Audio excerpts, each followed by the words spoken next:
புதுக்கோட்டை மாவட்டம் அறந்தாங்கி அருகே கடவாக்கோட்டை ஸ்ரீ காமாட்சி அம்மன் ஆலயத்தில் கும்பாபிஷேகம் நடைபெற்றது. ஆவுடையார் கோவில் தாலுகா கடவாக்கோட்டை கிராமத்தில் அமைந்து அருள் பாலித்து வரும் ஸ்ரீ காமாட்சி அம்மன் ஆலயத்தில் திருப்பணிகள் முடிவுற்று கும்பாபிஷேகம் நடத்துவதென அப்பகுதி கிராம மக்களால் முடிவு செய்யப்பட்டது. இதற்காக சிறந்த யாகசாலை அமைத்து கடந்த 20ஆம் தேதி திங்கட்கிழமை கணபதி ஹோமத்துடன் விழா தொடங்கியது. அதனைத் தொடர்ந்து 3 நாட்களாக 4 கால யாக பூஜை நடைபெற்று வந்தது. விழாவின் முக்கிய நிகழ்வாக இன்று பல்வேறு பகுதிகளில் இருந்து கொண்டு வரப்பட்டு பூஜிக்கப்பட்ட புனித நீரோடு கடம் புறப்பாடு நிகழ்வு நடைபெற்றது. அதனைத் தொடர்ந்து ராமநாத குருக்கள் தலைமையில் சிவாச்சாரியார்கள் வேத மந்திரங்கள் முழங்க மகா கும்பாபிஷேகம் நடைபெற்றது. கும்பாபிஷேகத்தை காண திரண்டிருந்த அப்பகுதியை சுற்றி உள்ள கிராம மக்கள், ஆன்மீக மெய்யன்பர்கள் சாமி தரிசனம் செய்தனர். அனைவருக்கும் அன்னதானம் வழங்கப்பட்டது. திருப்புனல் வாசல் காவல்துறையினர் பாதுகாப்பு பணியில் ஈடுபட்டிருந்தனர்.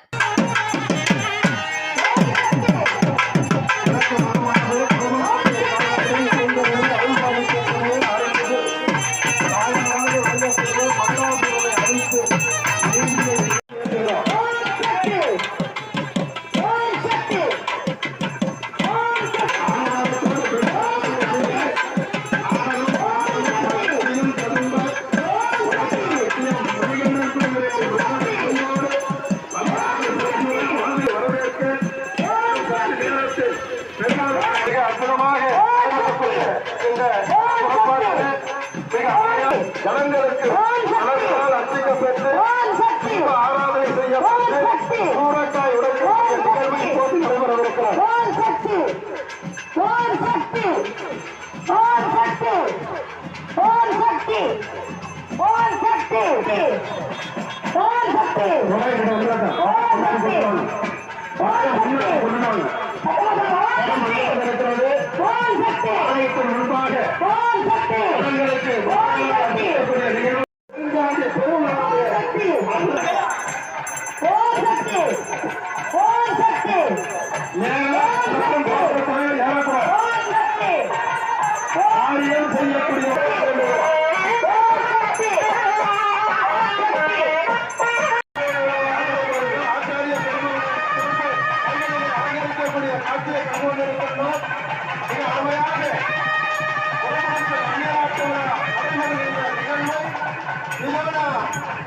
கண்டுகொண்டிருக்கின்ற அற்புத காட்சியை கண்டுகொண்டிருக்கின்றோம். குடமாற்று விழா நடைபெறுவதற்காக ஒளியலை கழிக்கப்படுகின்ற அற்புத நிகழ்வு மங்களகரமாக கண்டுகொண்டிருக்கின்றோம்.